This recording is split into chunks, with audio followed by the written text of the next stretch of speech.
Welcome back to the Twin Times Podcast, episode 22. Today we have another special guest. Her name is Tracey Corbin-Matchett. She is a film producer, the CEO of Bus Stop Films, and also a disability advocate. We talk about the production company Bus Stop Films, her career in the film industry so far, and an award she was given for her work within the disability and screen sector on Order of Australia. Other than that, let's get into the episode. Hello, Trace. Hello. Hello. You have to remind me who's who because I always get Lewis in the white and Charlie in the pink. Yeah, well, I have the glasses on and Louis doesn't today, so yeah. right. I have to write myself a note because I'm old and I forget things. That's all right. How have you been? I'm all right. I have got a bit of I'm fine. I've just got a bit of a cough and my voice is a bit croaky, so I apologize for that. Okay, But that's all I'm right. not sick. I don't feel sick. I just sound annoying. Yeah, all right. That's all right. We'll try and get through this as quickly as possible for your voice. All good. Yeah, Tracy, if you could tell us a little bit about yourself and why, in a way, you wanted to start working in the film business. Well, a little bit about me. I'm about to turn 50 this year. Right. I know. In September, it's a little bit crazy. I'm still not as old as my husband. I tell him he's my favorite thing from the 60s.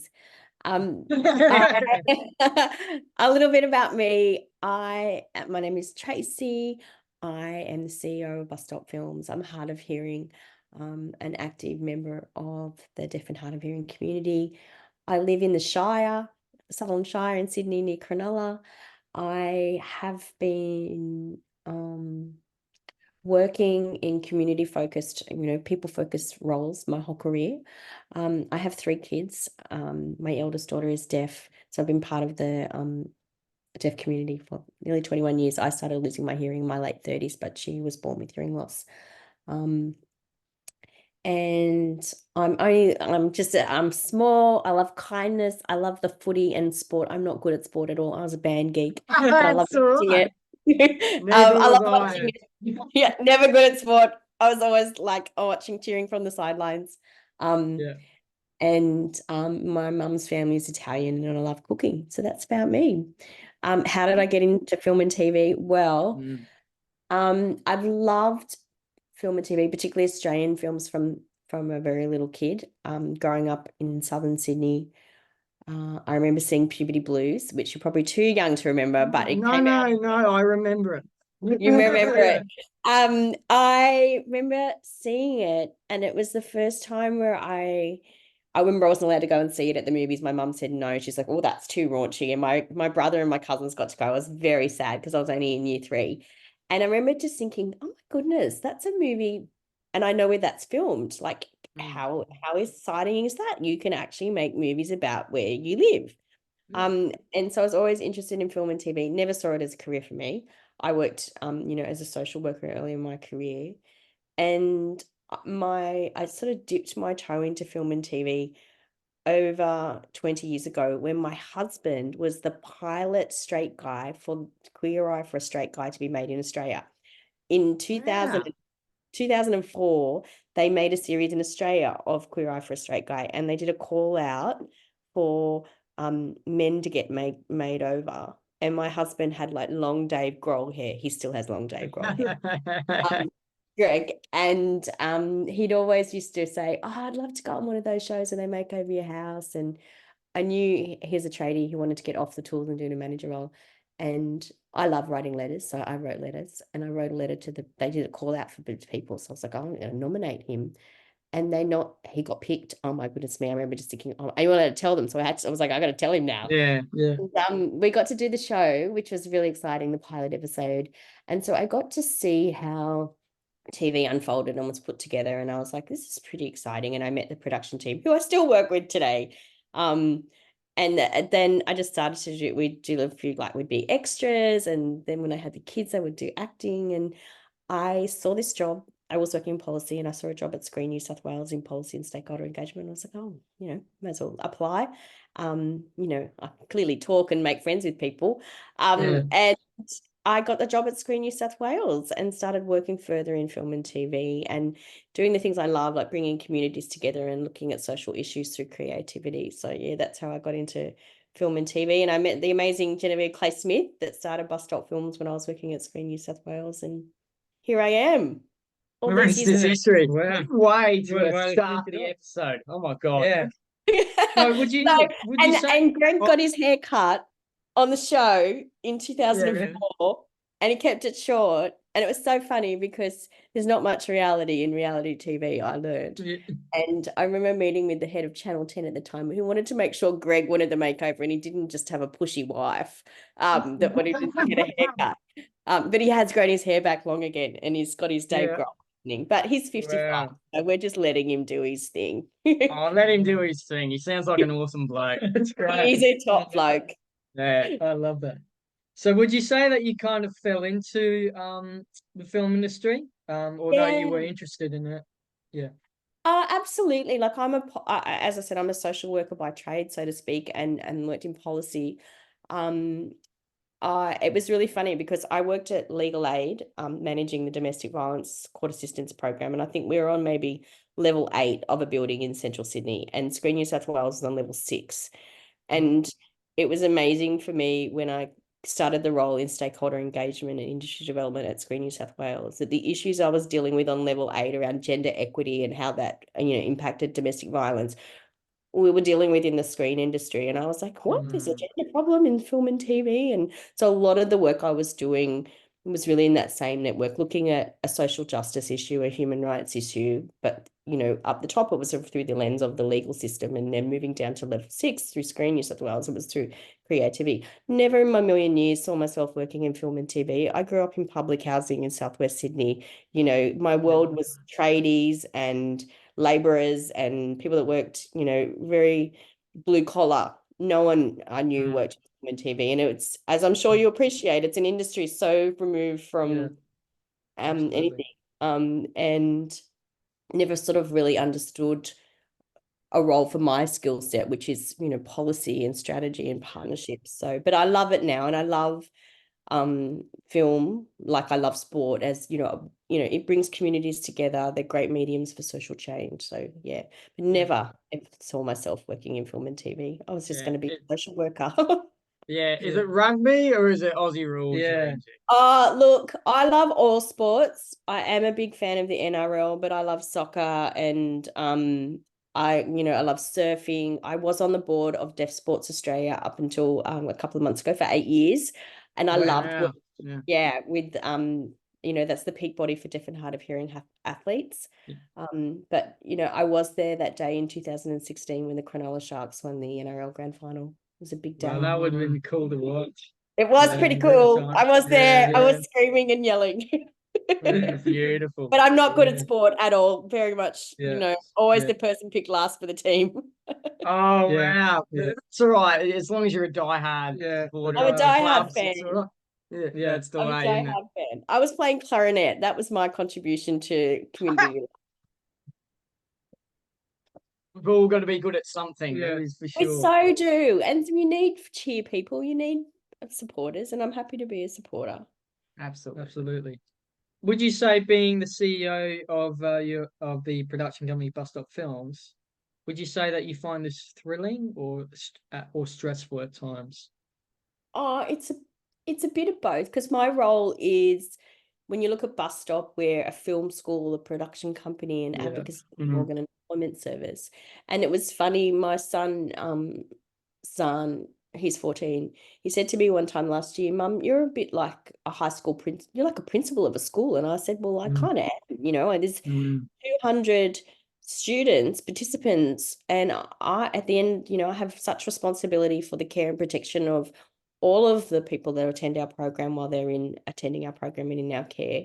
And so there's that element, to make sure that there's the education side is being delivered, the care and protection, and we work with a vulnerable community. And I also have a huge staff. I have 70 staff. The production side of things, I kind of oversee, and it is, it's busy. Like when we're in production season, we're going to make 20 films across the country, and the logistics, the lot in. I don't get involved in the creative side. I leave that to the filmmakers. That's not my job. It's not what I'm trained to do. I might they'd probably say I stick my nose in, for my 2 cents in about like ideas for talent or locations, but it's more rewarding. It can be challenging. I have one foot in the film side of the industries, and then I've got to recognize the disability side of the industries, and there's a lot of relationship management, and Bus Stop is a 7-day-a-week business, a 7 days a week organization. So there's a bit of stress there, but it's a lovely job to have, and I love it. I always say working in disability is like being pregnant. You can't be half pregnant, and you gotta be in boots and all working in the disability sector sometimes. Yeah, right. And I'm really good at weeding out the people who are not in the right reasons. I'm like, to work at Bus Stop, you've got to be the Good. unicorn. You've got to be really good at your job. You've got to be really passionate about human rights and advocacy of people with disability.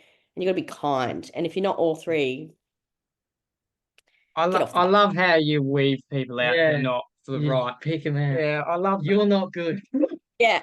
You know, there hasn't been You that need many. the right people in this industry at the end of the day. You do. Yeah, you know, but you know, filmmaking is a team sport. There's always going to be some people in an environment where they just bristle you, and then, you know, you don't get along with. But I think how I lead and what keeps me kind of passionate and going is kindness. Everything we do has to come back. Is it, you know, achieving our mission? Does it support our participants and their experiences, giving them a really amazing experience? Is it kind? Kindness is a huge thing. And that helps me make some tricky decisions. You know, it can be stressful. I've got to manage budgets. I've got to manage staffing. I've got to manage the care and protection side of things. By virtue of having 200 people attend our program across the country, sometimes things happen. It is what it is, and you've got to manage that. And that can be a bit stressful, but it really is balanced out with the rewarding side. And got Diana. So Diana's sometimes she's the bad cop, I'm the good cop. We kind of balance it. You make a good team for sure. When you do go to those sets, I guess you've been to a fair few of them probably over your time. Does it give you a warm, fuzzy feeling knowing that these films are being made with an inclusive environment around? Yeah, it does. I've been on a number of sets, you know, in Bus Stop and in all the different projects I've worked on. And there's a different feel because we really start the project with that lens of kindness. And some people are actually taking a bit more of a consideration on how they treat each other. And that's just not how they treat people with disability. It's how they treat each other. It's about general human kindness. And that makes a difference to how a set runs. And I've been on commercial production sets outside of Bus Stop, and there's just more of a focus of, you know, getting the best shot, or it's all about, you know, minute is money. And whereas we have, no matter what's happening, kindness has got to prevail. And so it does make me feel good. I do cry a lot. I'm like, oh God, look at what we're doing. And I see when, you know, I talk to parents or participants and they say what a difference it makes in their life. It's really lovely and very humbling to be part of that experience for someone. Yeah, well, it definitely made a difference in our lives. And in a way, this goes into our next question. Do you wish a company like this was around when you were breaking into the industry? I would be, because the screen industry is a bit of a weird beast. It's not like being a plumber and you do an apprenticeship or you see it advertised in the paper and you go for it. It's like no straight linear way into it, and it is very close. Even for me, like I was a person that grew up in public housing, I would have never have thought about working in film and TV, and it can be a bit unkind and a bit who you know, and it can affect your self-esteem and how you feel about yourself if you don't get a role, or when you go to networking things and you don't know people, or you're not seen as someone that can contribute much because you don't have much value yet, like you don't have a role that's important, or, you know, it's quite hierarchical. And I think had I known about Bus Stop, you know, 20 years ago, or that there was a known community that is about kindness in TV, maybe I would have got into it. But Genevieve was doing a magnificent job setting it up and running it voluntarily for 10 years. She did a fantastic job, and I feel very honoured to have had the button handed over to me. But I think Bus Stop opens up, it unlocks the riddle that is getting a job in the screen industry and opens it up to people, because jobs that they're never advertised anywhere. So how would you know they even exist? So Yeah, exactly. Yeah, absolutely. And, Bus Stop have done great things not only for the screen industry and helping people with disability get jobs, but also for advocating and being able to be ambassadors and things of that nature, which is great to see. it's awesome. Can you give us a bit of an insight into what Bus Stop Films is about? Yeah, well, we are about using filmmaking and the film industry to change attitudes around the low expectations people have around people with disability and other marginalised groups. So we don't only work within that disability space. We worked with youth at risk and refugees, and it really is about doing it through 4 pillars. So we do that through education. We have our accessible film studies program, which is almost national, about to roll out into Darwin, Cairns, and Hobart, which will make us fully national. And that's an amazing 40-week rolling program. And it is around giving a film school experience to build that capacity. And through the program, we make amazing films. They're so beautiful, really high quality. Our films don't always feature disability on screen, and that's okay, because the ideas come from what you guys want to make. Yeah. And sometimes it's not a film about disability, and that's okay. The concepts and ideas are so broad. It's amazing to see every year what we make. Those films then, they get entered into festivals, they screen on TV, they're beautiful advocacy pieces in themselves.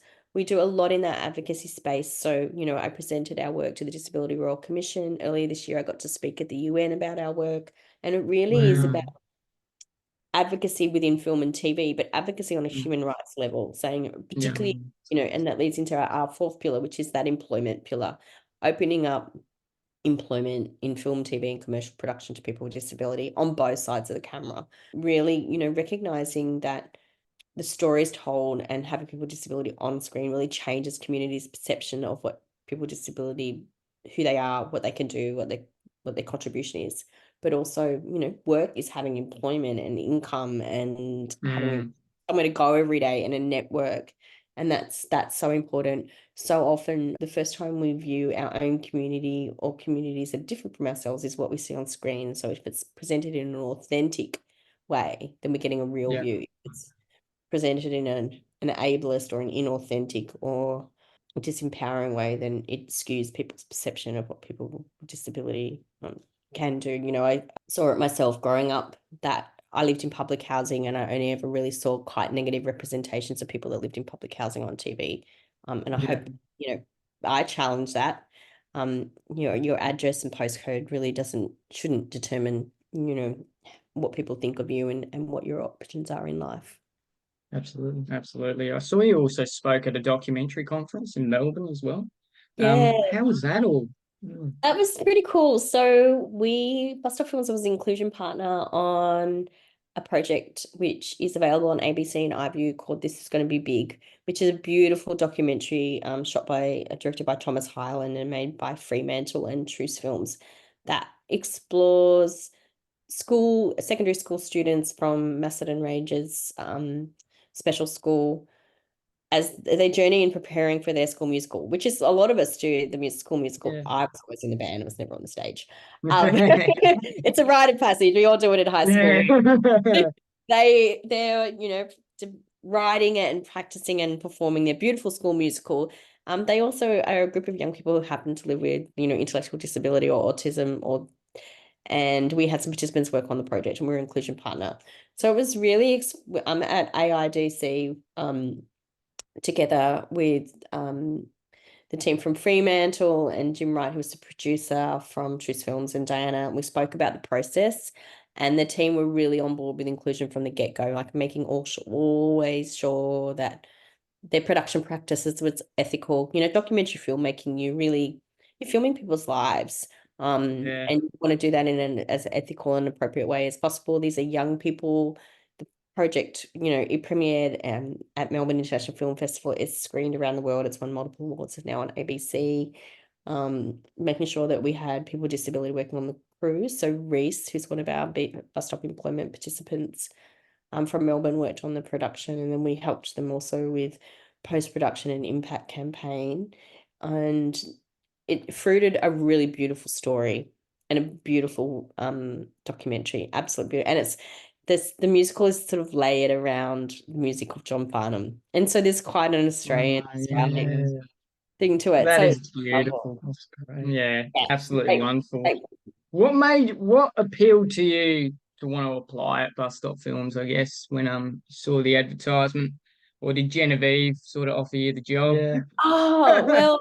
You're just that good. Well, it was a kind of a bit of a both. So machinery of government, we call it, the MOG. And Screen NSW went through a restructure, and my role was made redundant, which was I was really sad of, that saying when one door closes, another door opens. So I started my own business doing consulting, back to the industry, working on the projects and organizations that I loved. So I worked with Women in Film and Television on a strategy called Raising Films Australia, and I was working with Event Cinemas on marketing some of their festivals and things. And Genevieve reached out to me and said, could I pick Bus Stop Films up as a client to help them with their social media and marketing? And I was like, sure. So I did that as a client, and then I was there for a couple of months, and they were like, would you like to come on board as general manager? And I was like, oh, okay. And I'd managed lots of teams before, both at the Legal Aid Commission and at Housing New South Wales.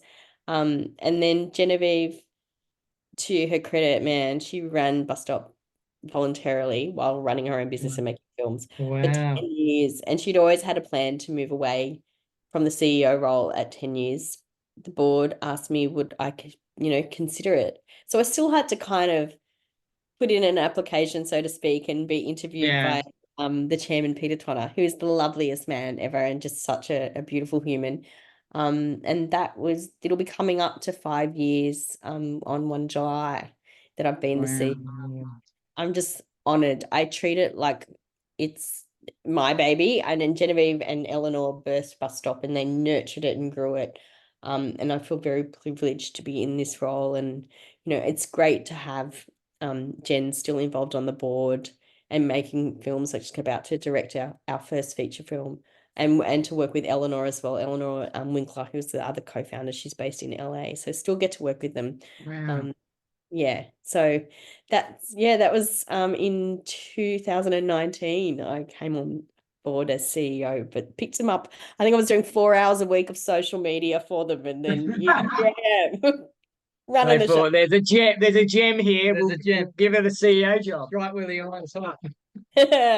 Yeah, No, and that's beautiful. once you're on the bus, you're part of the community. You can't really leave. Exactly. I know. Yeah, it's a beautiful thing. I did see like it was you, I think Diana and a few ambassadors or students went to LA for like a conference. Yeah, it was around all the way around the Oscars, wasn't the it? Academy Awards. Yeah. It's like, oh wow, what a moment. We were.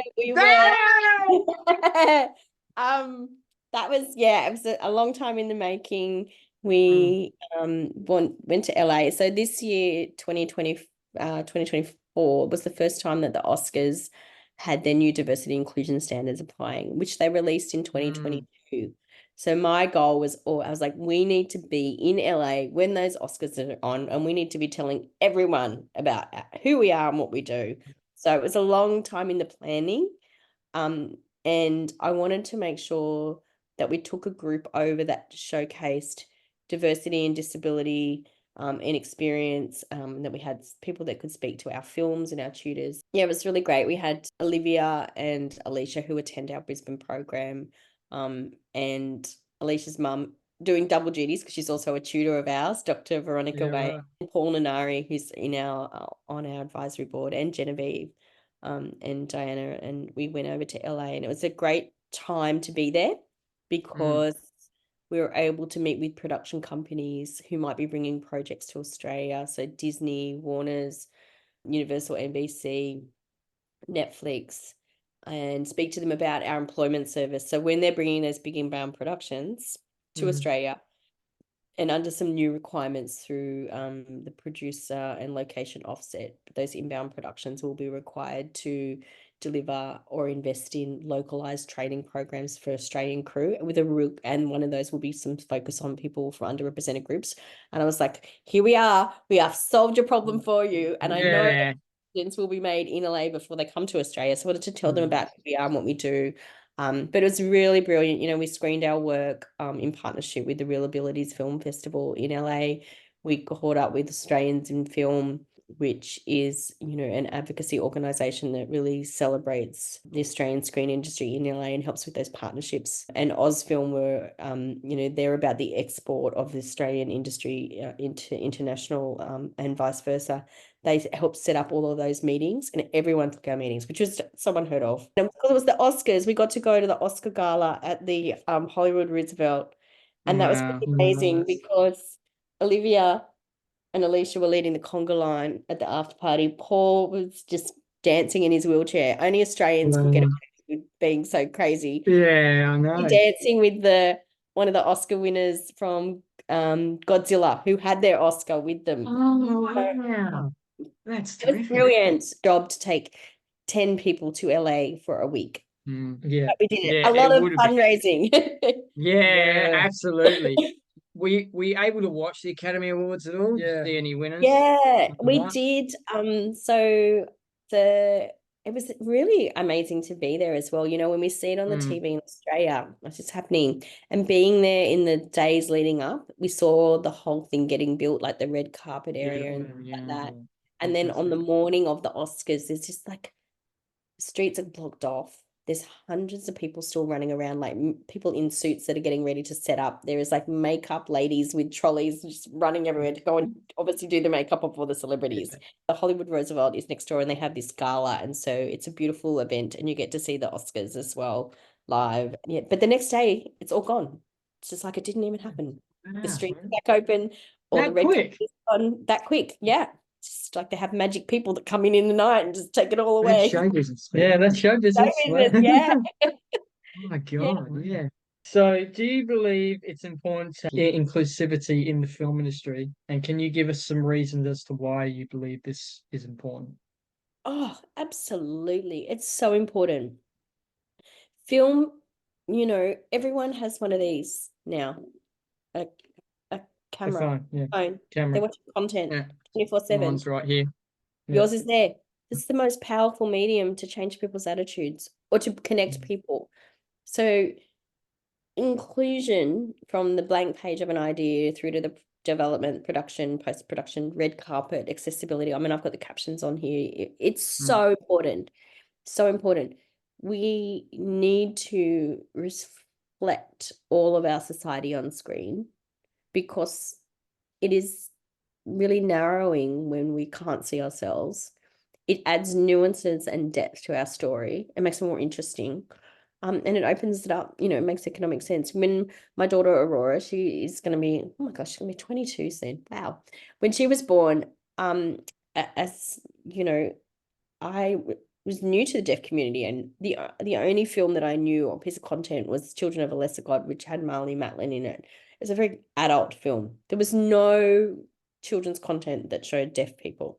And I just remember thinking, God, it's such a shame, where there's this whole section of community that's not reflected in what we see on screen. And so that inclusion point, it's about connection, it's relevance. We do want to see people and hear about things that are so far removed from ourselves, but we also want to see ourselves on screen. Yeah. When we want to know about stories and told. And inclusive filmmaking means you're less likely to have those stereotypes. And I'm sure you experience it as well. Like, what does a person who has autism look like? What does a person with an intellectual disability look like? How do they act? And if it's not made inclusively, then we get stereotypes, know, or the dumbing down or the pity or the disabled people always playing the disabled character rather than just playing the person on screen. And so inclusion really brings to the fore the contribution of everyone's perspective, and it makes our stories better. It's really funny because if I do see disabled or deaf characters on screen, if I don't know them, I'm like literally on my phone straight away. I'm like looking it up. See, I'm a bit the same. Is that person really disabled? You want to know, and it's such absolutely. It's an absolute go-getter moment. Absolutely. Yeah, and if they're not, you just go, oh, like it's really Yeah, Marty Scorsese puts it best. I think the more personal you are in your story, the better. It Yeah. sort of represents at The, the mo- end of the the day. most the most personal is the most creative. There you go. That's the quote. Yeah. Yeah, it is. It's so important. Yeah, like I hark back to watching Puberty Blues and seeing there was a milk bar, Joe's Milk Bar, which is featured in the movie. It was just such an iconic part of Cronulla. And I'm like, oh my God, I've seen that. Like, that's where we go to the beach. And that is on a movie and that's playing in the cinemas. Like, that's just like was so mind-blowing for Yeah. a little kid to have those connections and see our families and our community on screen. It connects us and makes us feel valued. So the hark back to Bus Stop then, do you think it's making a massive impact on the screen and disability sector or industries? Yeah, absolutely. We are seen as the real deal now, not just, oh, look at those, isn't that beautiful? Yeah. Those little disabled people over there doing their little disabled people things and making those little movies. It's, we have credibility. We're also paving the way for the legitimate employment of people with disability in the screen industry, which is really important. But also, we are normalizing the employment of people with disability. We're making productions think about how they approach a production and not just hiring people with disability on the projects that have disabled themes or content, just doing it as a business as usual. And I've seen a big change in that. When I first started working at Bus Stop and doing all the roles, like because the team was so tiny, I would be looking for the jobs for people, finding the jobs, helping people get onboarded and everything. Or when production companies came to us and they would go, oh my gosh, Screen Australia is making me hire a person with disability. It was like they'd been sent to the principal's office. Like it was such a punish. Wow, okay. Whereas I see a change in attitude now of productions going, oh yeah, we really want to hire a person with disability. Can you help us make that happen? It's like a change in attitude, which is really great. We are having inroads around credibility, around authenticity, about meaningful support, about the ethical practice in inclusion, moving away from the pity hire or tokenistic hire.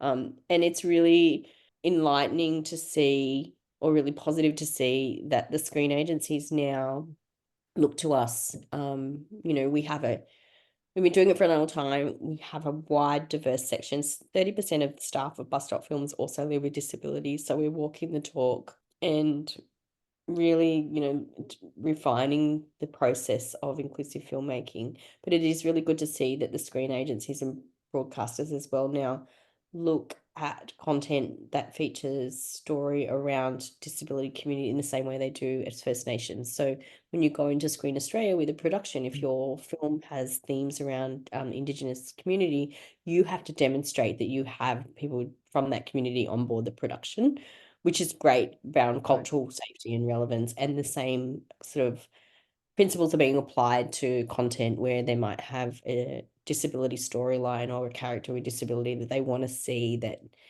you have a connection to that community and they're on board with part of this process, rather than we see people that don't have a disability or no connection to the disability community coming in or producing projects where the character might have a disability and have no connection. We're seeing a change and a positive change. Like, to me, that just within the Australian context, film production, film TV gets a lot of funding from government. And if you're going to get taxpayers' dollars, you should be employing people with disability. Absolutely. Absolutely. And I'm seeing that change. It is. We're not there yet. Like, we've still got a while to go. Bus Stop is still needed. But it's definitely a change for the better.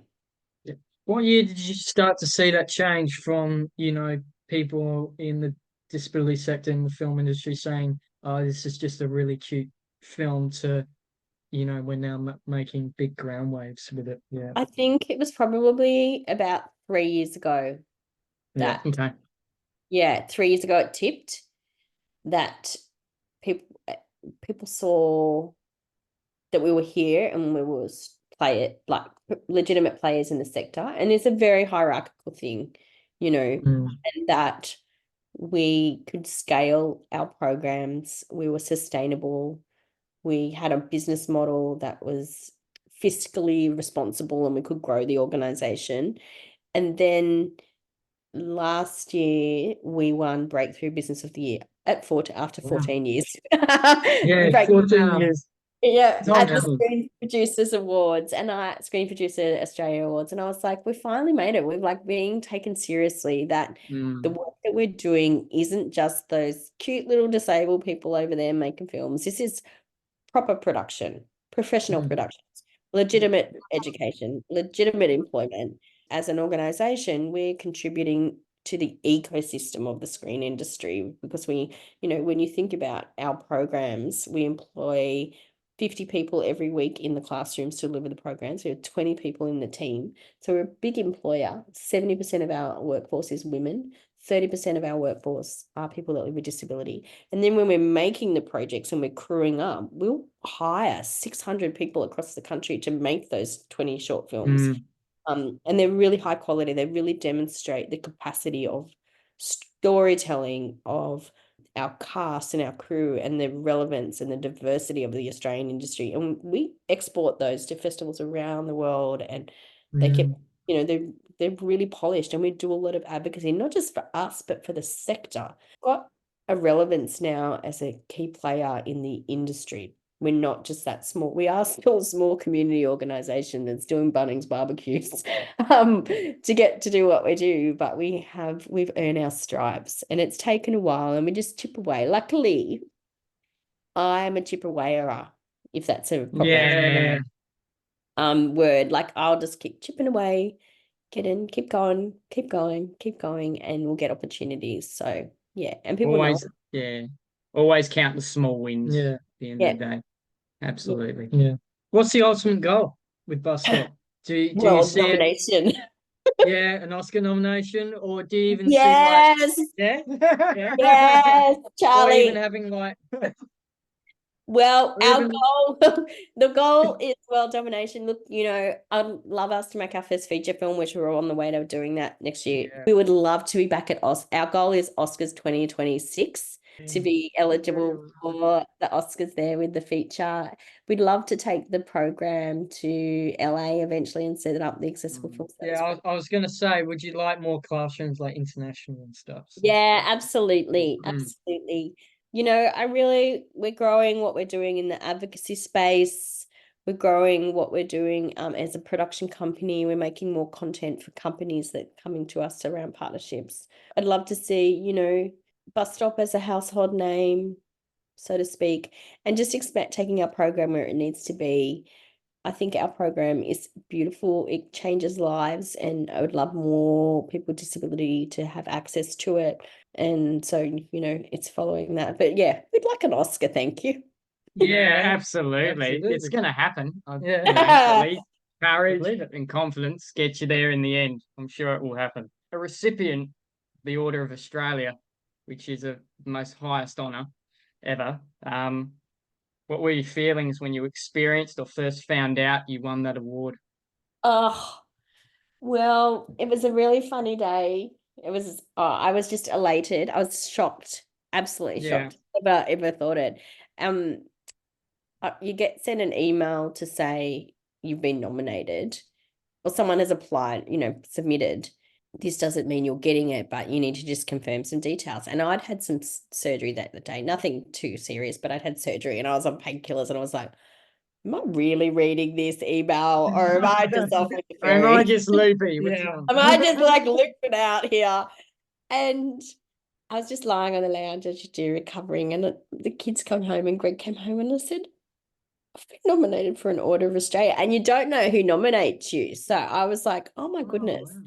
And it was for services to people with disability and the arts. And I've been working in, with the disabled community, since I was at high school. I used to teach swimming to people with disability, which I loved doing, and always worked in welfare. That's what I've been doing. And it was just such a lovely thing, and you're not allowed to tell anyone. So I was playing this game of guess who. I was like, who would it have been? And trying to think, was it Genevieve? Was it one of my board? Like, who was it? And I couldn't say anything. So then it was the King's Birthday Honours, and it was the King's Birthday weekend, so June last year, that it was going to get announced. And so I found out like the week before that I'd actually going to receive it, and it was going to be announced told my family, and it was the week before we had a screening event, and Ricky Gamble, who attends our program in Wollongong, he said to me, "Tracey, Order of Australia." And I was like, "Oh my goodness me, it was you, Ricky." And then I was like, "Shh,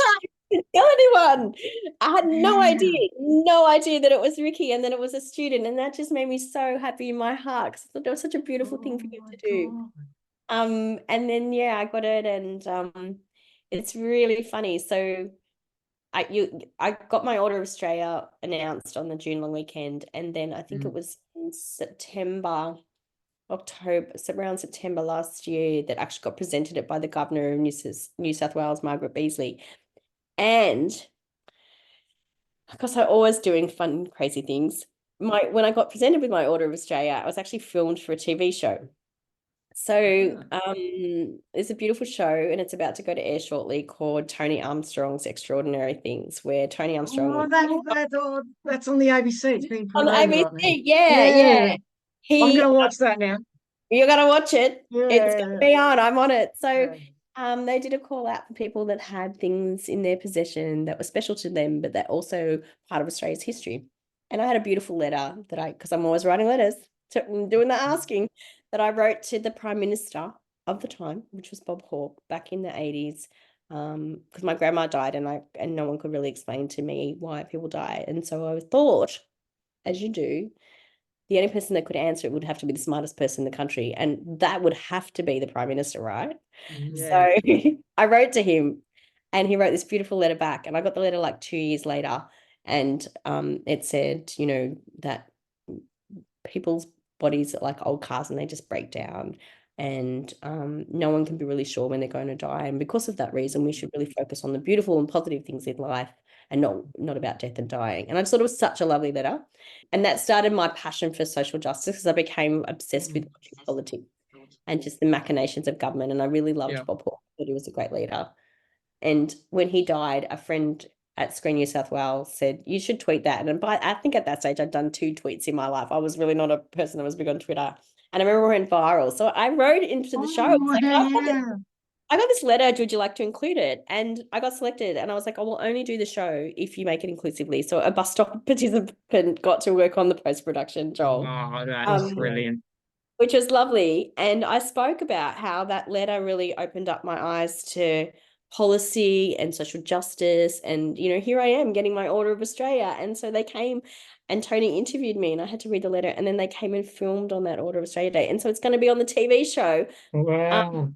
So you can watch that on ABC and iView. It's quite cool. It was pretty funny too, because again, I was just a kid that grew up in public housing, never thought I would do anything special with my life. And here I am getting an Order of Australia, which is funny because now I'm TCM OAM, and the kids just call me Taco. Taco for short. Your kids will always bring you down to earth. Yeah, they will. They will do. But yeah, very, very honoured. It's a pretty special thing. Like, I still pinch myself and go, did that really happen? Did I get that? Because I just like doing good, being kind and doing stuff for others. Yeah. You never do it for accolades. And the fact that it was Ricky, God love him.